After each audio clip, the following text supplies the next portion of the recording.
precious relics give us glimpses of the people who once lived here, a people who survived, often against extraordinary odds. When I studied to become an archaeologist, it was the sheer challenge of understanding this ancient world that attracted me, and the legacy that its people left behind. I've come to the coast of South Wales to try and see some of the most intimate and poignant remains in the whole of Britain. Out there, beneath the waves, are a few of the most fragile and fleeting traces imaginable of a group of hunters who came here 8,000 years ago. The added challenge out here, as well as the tides, you've also got to deal with the fact that this fantastic evidence is usually concealed under feet of mud as these banks shift about. So we've got a footprint there. You can just see the big toe, the heel, emerging from the mud. With the side of the foot, the heel prominently marked, the arch of the foot, and then the big toe and the rest of the toes. So rather than being a depression, the way they've been preserved is gradually filling the print with material. So they appear almost as a mould of the original footprint. Yes. That's one of the best things I've ever seen. I knew about them, but until you see them, it just doesn't seem possible. What have we got here, then? The prints reveal men, women, and children. An entire group of nomadic hunter-gatherers. That's not a fossil of that person that day. That is the very day. But what's interesting here, of course, is that these are very obviously part of a trail. There's another print there, rather poorly preserved one. That would be the big toe there. Yes, and that's the ball of the heel. That's the right foot of the same person, isn't it?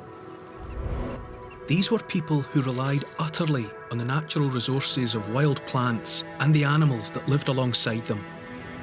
If you were to be offered the chance to live this life, would you fancy it? Is it an easy life? They were subject to the natural hazards of the environment, the bad season, the harsh winter, the year when the fish simply didn't turn up. So there would have been times when these communities were under extreme pressure and extreme difficulty. 8,000 years ago, right there.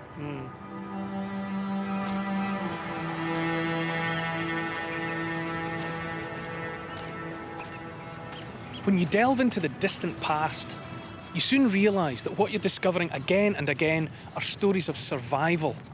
Sometimes of evidence, like those faint footprints in the mud. Other times, it's the stories of people defying the odds in a hostile world.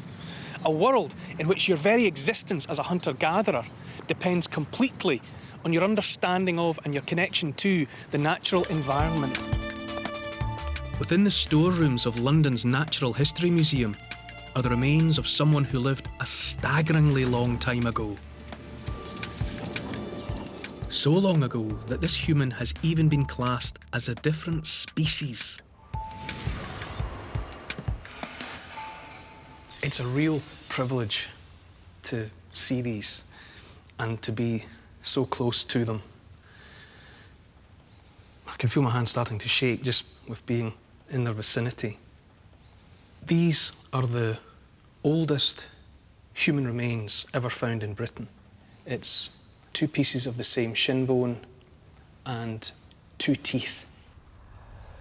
They were dug up at a place called Boxgrove in Sussex. The two teeth have got tiny scratches on them, and it's thought that they were caused by the way that this person ate meat. That the meat would be gripped in the teeth, and then the other bit slashed away at with a tool. There's enough of the shin bone to let us estimate that the individual stood about 1.8 metres tall, weighing 14 stone. It's always been known as Boxgrove man, but of course from this there's no way of absolutely determining the sex. So it could be Boxgrove woman. So 14 stone and looking like a boxer should have been quite a showstopper. Heaven knows what her boyfriend was like. But perhaps most amazingly of all, Boxgrove man lived 500,000 years ago. Think of that, 500,000 years.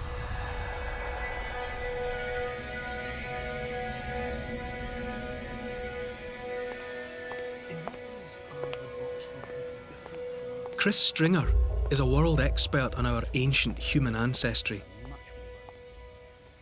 So what follows Boxgrove in the human story? Well, about 100,000 years later, at Sunken in Kent, we've got these human bones, the back part of a skull, beautifully preserved, but it has one interesting feature here. That little depression is something we find in all the Neanderthals. So we think Sunken could be a very early member of the Neanderthal line of evolution. So there's Neanderthals in Britain 400,000 years ago? That's right, very early ones, and then for the next 300,000 or 400,000 years, whenever we find people in Britain, they're part of this evolving Neanderthal lineage. And it was tools like this that they were making? Absolutely, yes. This is a hand axe, one of tens of thousands that have been found in the gravels at Sunken. So these people were making these tools and probably using them to butcher animal carcasses. It's amazing, while on the one hand you're talking about a different species of human, different from us, and yet the tools that they made and used fit so naturally into the hand. There's a real link to the humanity of these people, even if they are a different species from us. At what point, then, do we get modern human beings like you and I?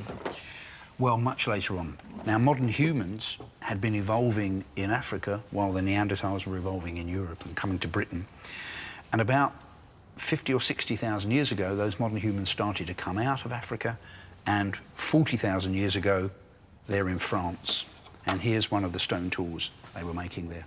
OK, so that's been made by hands the same as ours? Absolutely. Imagine living in a world where there are different species of people, never mind different races or different nationalities. There were several human species on Earth. We were just one of those experiments going on how to be human.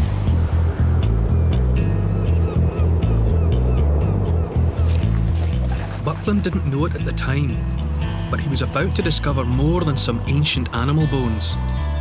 This was going to be the discovery of his life.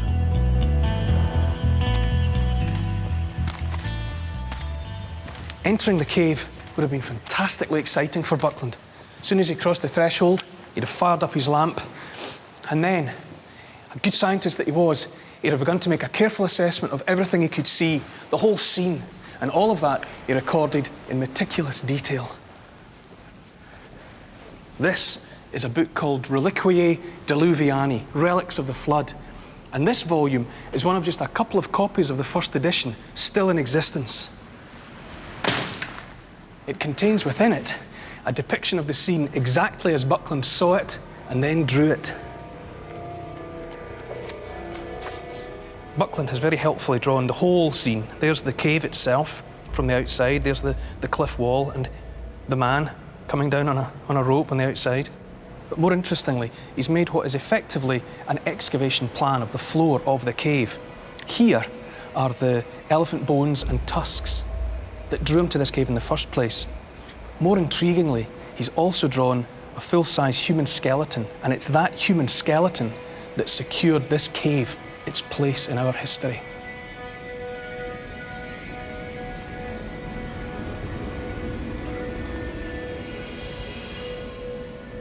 It was Buckland himself who discovered it, uncovering it from beneath about 6 inches of earth, right here, where I'm crouched down.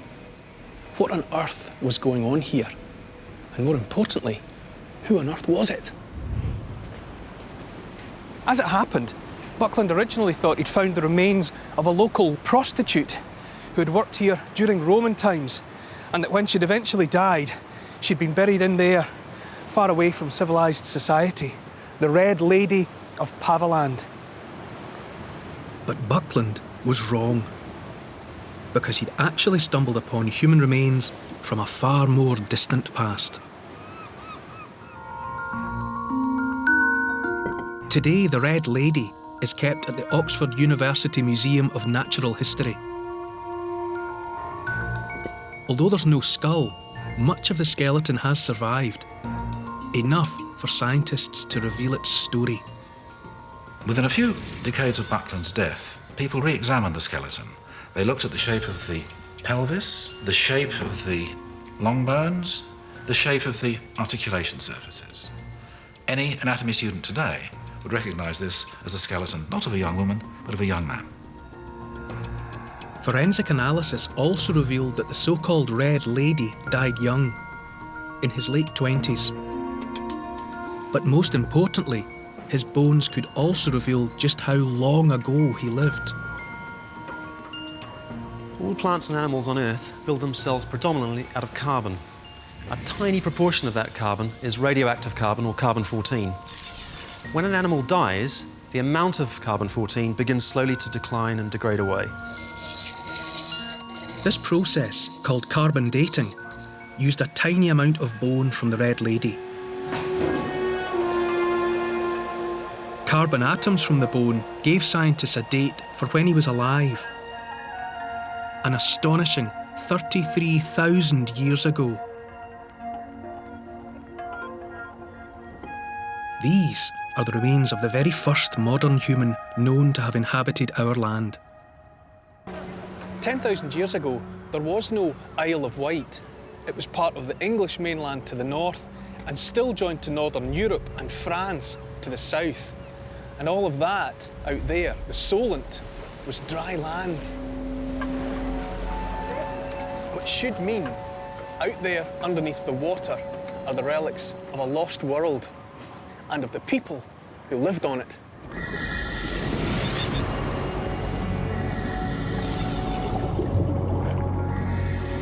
It's a world that's being explored by archaeologist Gary Momber. And I'm going to join him.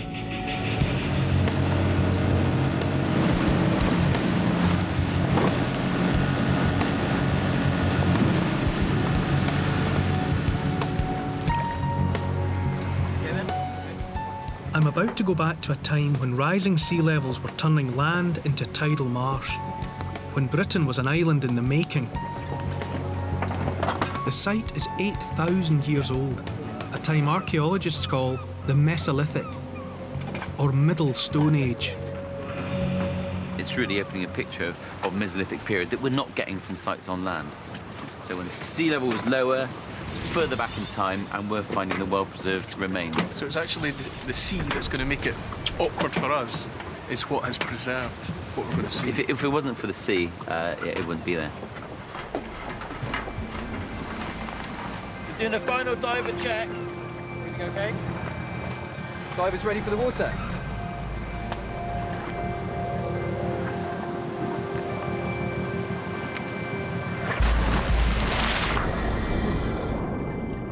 Once, this was home to a coastal community of hunter-gatherers, living a way of life that had barely changed for thousands of years. One of the actually finding the most amazing of all is the fact that we're going to be 30 feet underwater where people once walked. Yes, where people walked and lived and perhaps stayed for a while.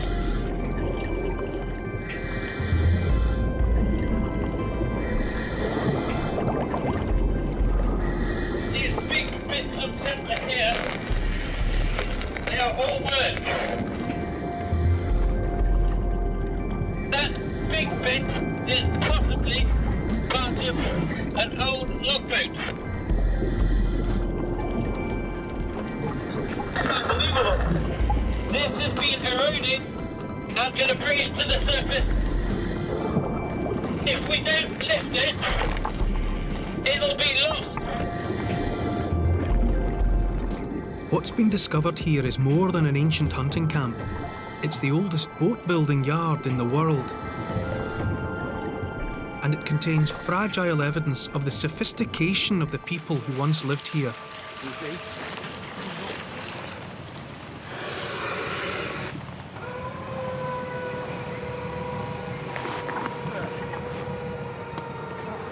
That's fantastic. It was. I could stay down there for hours when it's like that. So this piece of timber is how old? Well, How long is it since it was worked? It's over 8,000 years old. It has come up in association with other bits and pieces, and one piece of timber in particular, which we believe may be part of a logboat. See those grooves? Uh-huh. How clearly defined they are? So that's woodworking, that's not natural erosion. No, that's woodworking. That's obviously part of something, with the grooves either side. So someone We'll get more 8,000 years ago evidence. was working with a stone tool to create these grooves. You don't, as a general rule, you just don't see organic material coming out of Mesolithic sites. You get the stone tools, but to see what those stone tools were being used for, it's the other half of the equation. It's pretty unique and very special.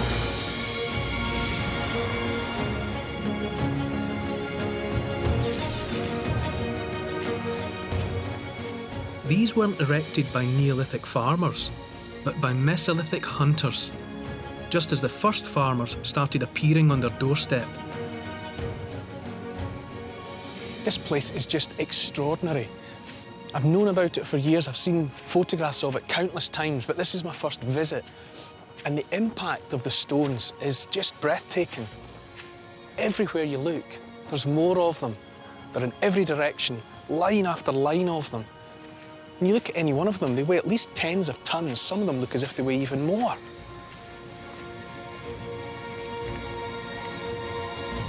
They completely dominate the landscape, everywhere you look. We use extraordinary to describe a lot of things, but a place like this really deserves the word.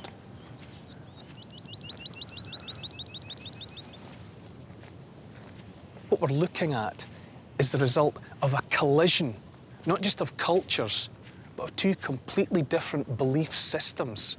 All of this might be the result of a monumental tipping point in human history.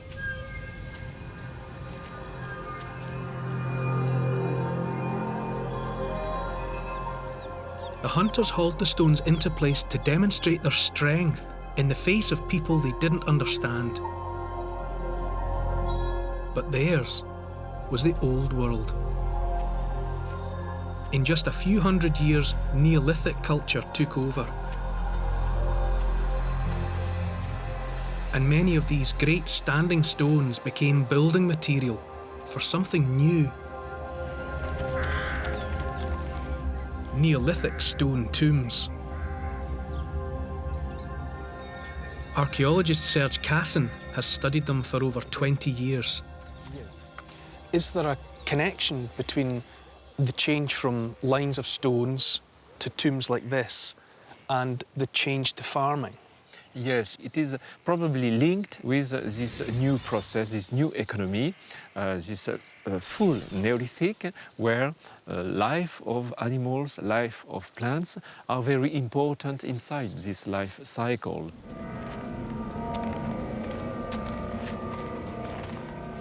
Inside one tomb, excavated by Serge, this decisive fork in history is marked by some remarkable rock art. So these are the old-style Mesolithic hunting weapons, almost like a primitive boomerang to kill birds. Exactly. Okay, so this is the old world, very male, very phallic. Yes, exactly. One carving in particular brings it all home. We can observe now carvings. So it's another throwing stick. Yes, the Throw same stick. shape, the same weapon, the same representation, and under we have the Polish axe from the Neolithic period with his handle. So this triangular shape, Yes, that's the Neolithic exactly, axe. exactly. So you've got the new technology of the axe on top of, and even cutting into Yes. the old world of the Yes. throw stick. So this is almost the moment, or it's depicting the moment when the old world and the new world collide. And after that collision, the new world is dominant over the old. Exactly. The Neolithic revolution changed our mindset. Not only towards work, but the idea of the land and our relationship to it. It changed our beliefs. And evidence of these new beliefs can be found in massive stone tombs, some of which mark our countryside even today.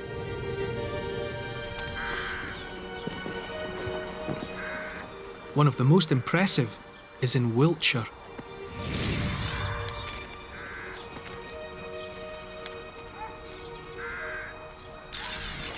This great long mound was created by digging thousands of tons of chalk rubble from ditches on either side. Some of the stones weigh 40 tons, and they were hauled here from as much as a mile away. This is the work of a whole community, not just one family. And it's people for whom the creation of this mattered as much or more than anything else they were doing. And these were busy farmers. This isn't just a tomb. This isn't simply about remembering a loved one. This is about creating an entire world, one built by the community of the living for the community of the dead. And wait till you see what's inside. About 40 people were buried in here around 3600 BC over a period of maybe just 25 years or so. What we think happened was when someone died, if it was deemed appropriate that they become part of this place, then their body would be laid out, maybe nearby, maybe even in here in the passageway. And then the natural process of decomposition would begin, and animals and birds would remove the flesh over a period of time. They weren't laid out as individuals, as intact skeletons. You would have a pile of skulls, then a separate neat pile of vertebrae and another pile of long bones. And that was important because what's going on is a process by which the loved ones cease to be just individuals, members of the community. They become part of one collective presence, the ancestors. Strangely though, tombs like this weren't sealed, but left open. In some ways, they were more akin to temples, which you could enter to commune with the spirits of the dead.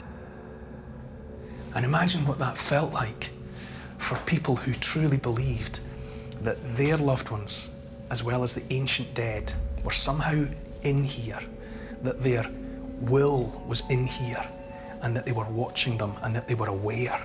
So you would come in here with great reverence and great respect, with the hairs going up on the back of your neck and all over your body, as you wondered what would happen next.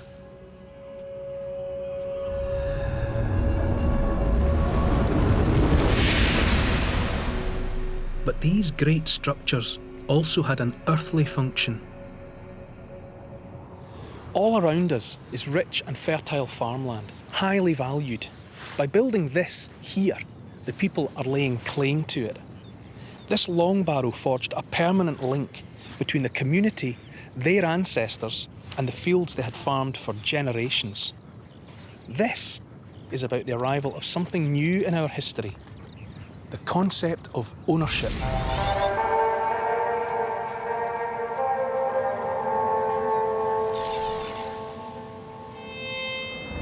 More than 400 of its stones are covered in swirling abstract art, almost half of all the megalithic art in the whole of Western Europe.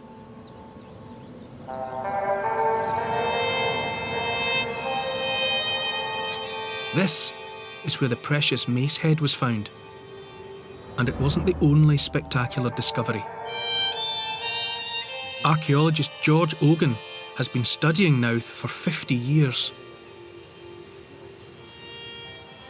You could picture that you had a religious person, the equivalent of a priest, you see, who could stand here before the entrance. This is directly opposite the entrance, and in between you have this splendid sandstone, 6 feet or so in height, with the vertical line which leads up the centre of the passage. Back in 1968, George was the first person in modern times to break into the tomb. How long is the passage? About 140 feet.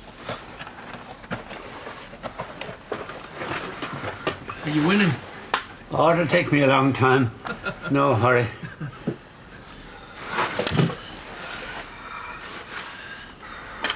Right. I see why you don't have this place open to the public, George. Yeah. It's not the easiest place. No. Now, oh my. I say. Look up. Now that's a bit good. And this is as it was. This hasn't been reconstructed. Oh no, not at all. What was it like the very first time Like this. you came in here? But how did you feel to be the first person in yeah, goodness knows how long? Well, it was unbelievably exciting.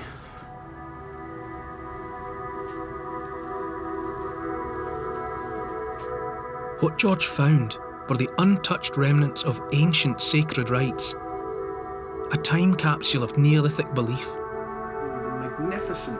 And scattered in and around this exquisitely carved basin was evidence of something new in Stone Age society. Burnt human remains.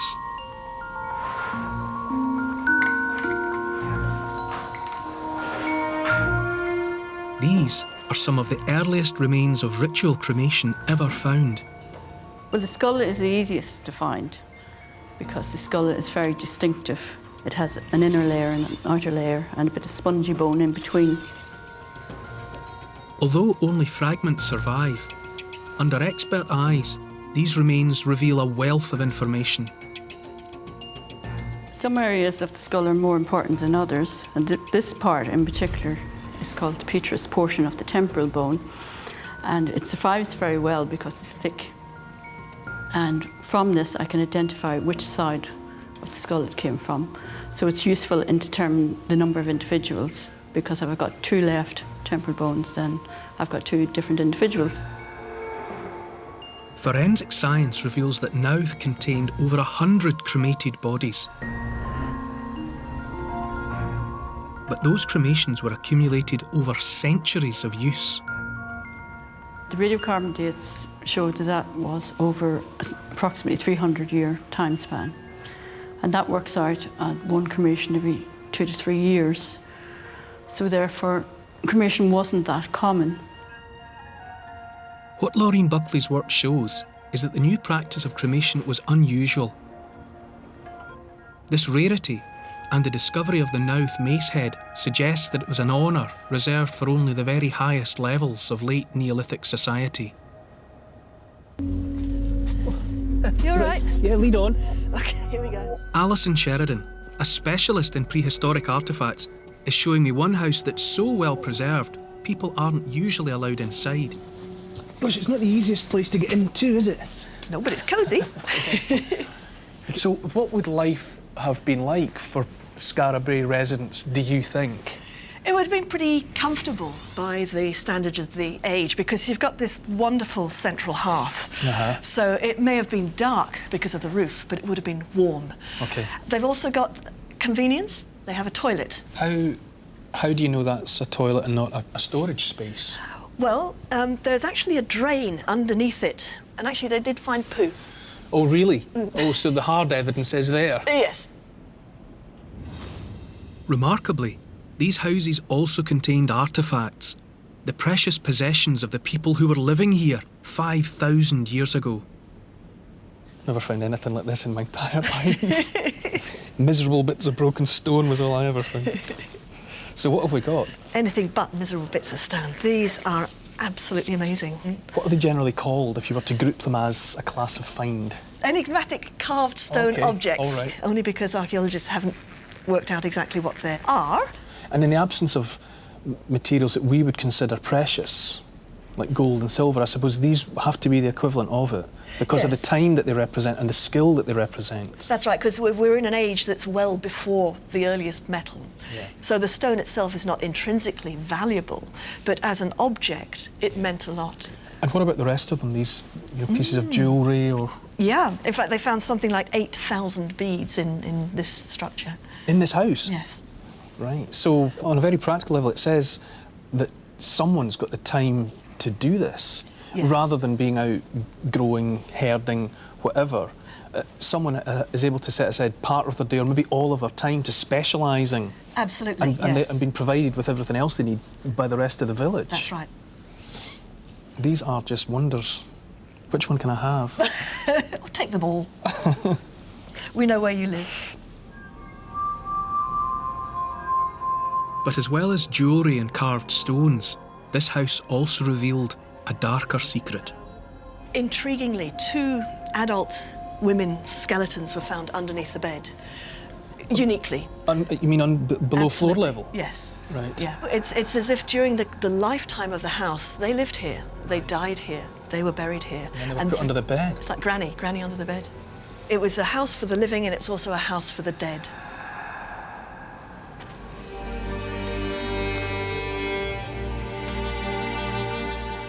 The precious artefacts and the presence of human remains might mean that these houses were special. No one can be sure, but the people who lived here might not have been ordinary farmers, but some of the earliest priests of a new religion.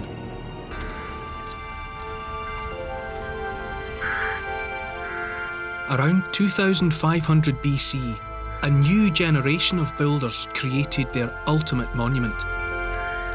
Using massive blocks of local sandstone, they constructed something unprecedented. A ring of standing stones capped with lintels. Inside, a horseshoe of yet more stones. And at the same time, for good measure, they moved the original boulders of bluestone right into the centre. Unlike the bluestones, these gigantic sarsens were only transported 20 miles or so from up the road. But given that each one weighs anything up to 40 tons, well, the effort required to shift them was phenomenal. This new Stonehenge marked special days in the cosmic calendar. Spring and autumn, as well as the well-known alignment on the midsummer sunrise.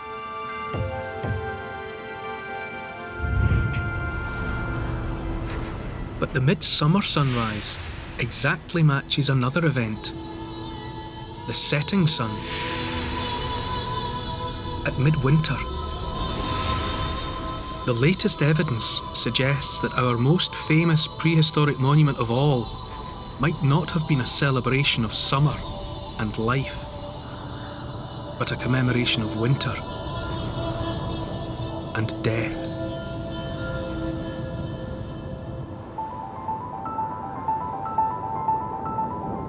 Like the Orkney monuments, Stonehenge is not alone. Nearby, this field contains all that remains of an ancient site of winter gathering.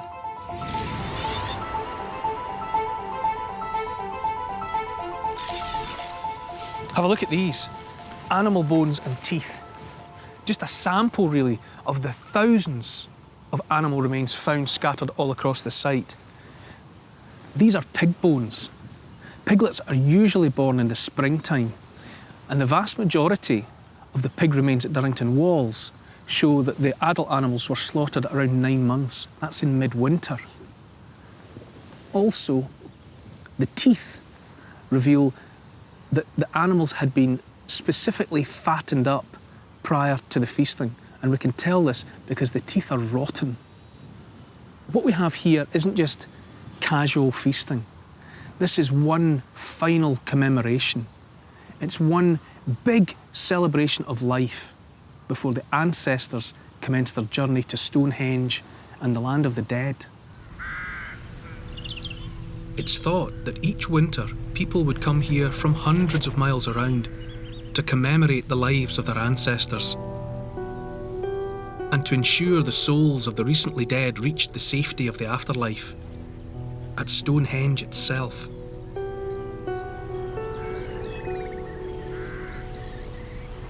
I think it's fascinating that everyone believes they know Stonehenge.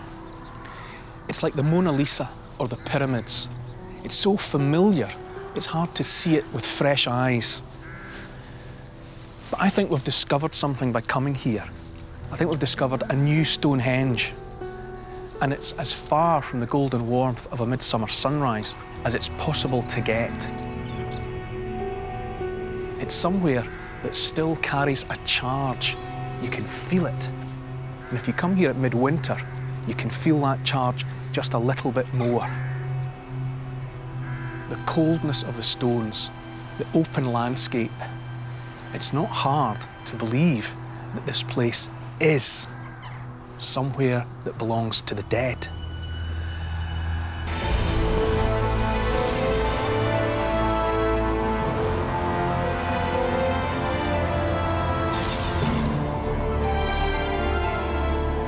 Britain, 2,500 years BC. This is the height of the Stone Age. People live by farming the land, growing crops, keeping animals. There's little evidence of fixed villages, permanent settlement.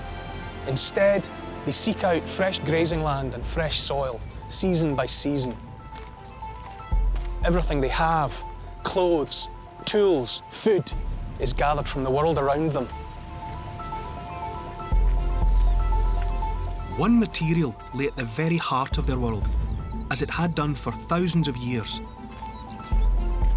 Flint. And it was needed in vast quantities. Look at this. It's a moonscape of deep hollows and depressions. There are literally hundreds of them.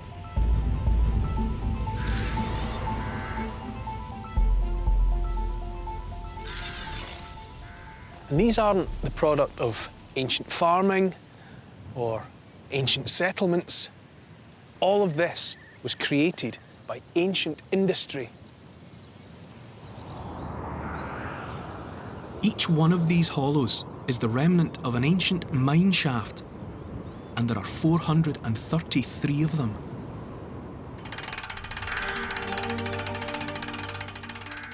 Some of the mine shafts have been excavated, so it's possible to enter the very ground that was worked by our prehistoric ancestors. It's a bit deeper than I thought.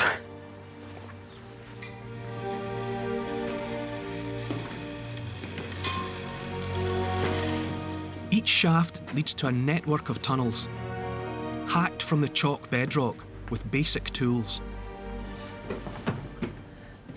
This is red deer antler, hunted or collected in the forests above, and then it's been used, just as the shape suggests, as a pick. You can see just how cramped the conditions are down here. And some of the tunnels are so small. It's believed that as well as men working down here, there must have been children, because some of the spaces are just too small to believe it was grown-ups. Now, here's what all the effort is in aid of. This black stuff here, this is flint. They would have found a complete floor, like a black floor of flint, as if a black liquid had flowed in and solidified. It's like glass or treacle toffee. In any case, this is what this mine was all about.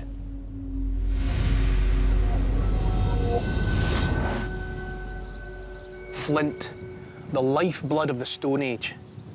If you were going to fell a tree, build a house, shape wood, make a dugout canoe, you needed an axe like this.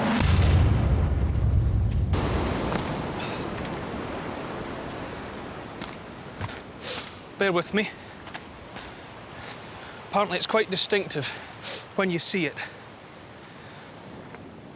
If you don't break an ankle on the way. Look. The secret to all of this, what those early metalworkers were on the hunt for, is in this ribbon of black and white rock. It's very distinctive. See it? It's called cassiterite, a rock that contains tin.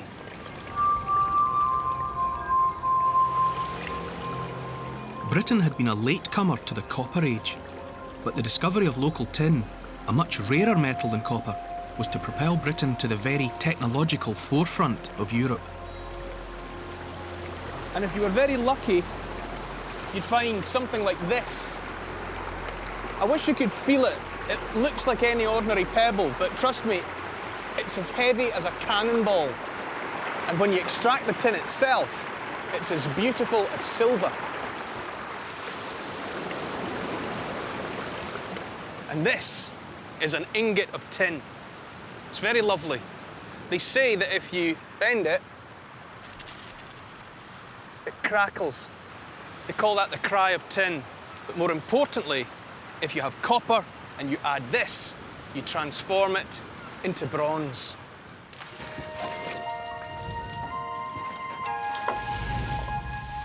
If you control the bellows speed, it'll hold the perfect temperature for casting.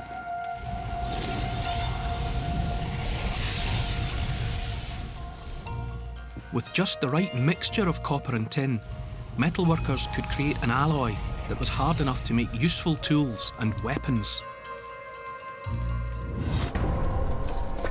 OK, in you go. Bit lower. Fine one. There you go.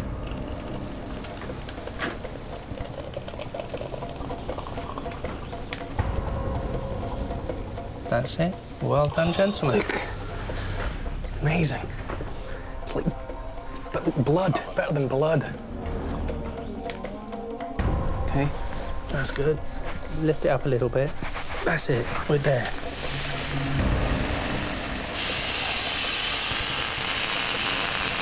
Wow. It's so visceral, isn't it? Oh, definitely.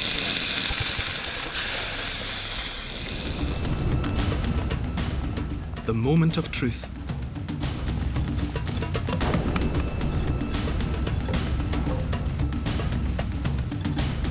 There we go. Look at that, behold.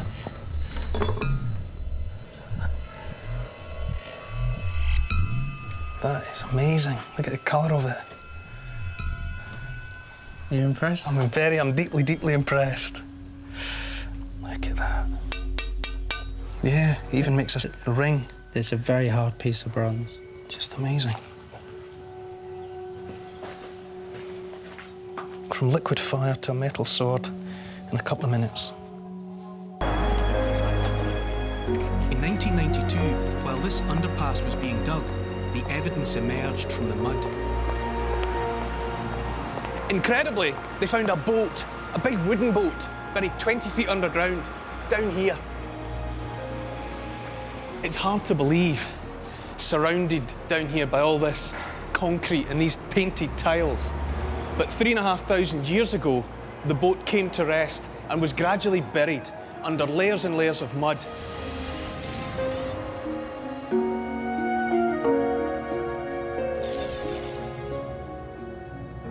And here it is. This, quite simply, is the oldest surviving seagoing vessel in the world. It's absolutely fantastic. At first sight, it's honestly one of the most impressive archaeological finds I've ever laid eyes on. Originally up to 20 metres long, the Dover boat would have carried cargo between Britain and mainland Europe. Scrap bronze and other metals, perhaps also wool and fabrics. A vessel this size would obviously have taken some skilled handling. It must have been either paddled with several of these, or the thinking more recently has been that it might have been rowed, like a rowing boat on a paddling pond, only on a much grander scale. I've actually been given the privilege of going inside the case. This is the magic handle that opens the door. You don't get to do this in normal life.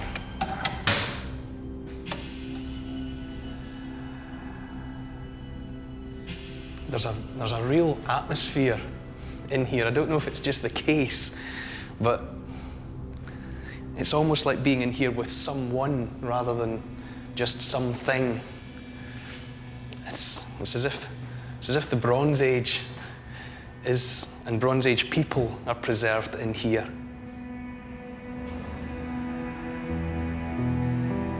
The boat's construction relied on the expert skills of carpenters using bronze axes. Its hull, 4 enormous planks sewn together. These are twisted yew branches, they're called withies, and they've been used like thread or cords. So the pieces have been stitched together, almost as though, rather than wood, it was made out of skin or cloth. It's the sort of technology. It's been sewn together just on a kind of a giant scale. Close up, there's a detail that reveals how this boat ended its days. It was in good nick, but at some point, people have decided to put it beyond use. It's been scuttled, if you like. You can see at certain points where the withies, those twisted yew branches, have been cut deliberately. So for some reason, it was thought appropriate to put this boat, this perfectly functional boat, beyond the use of man.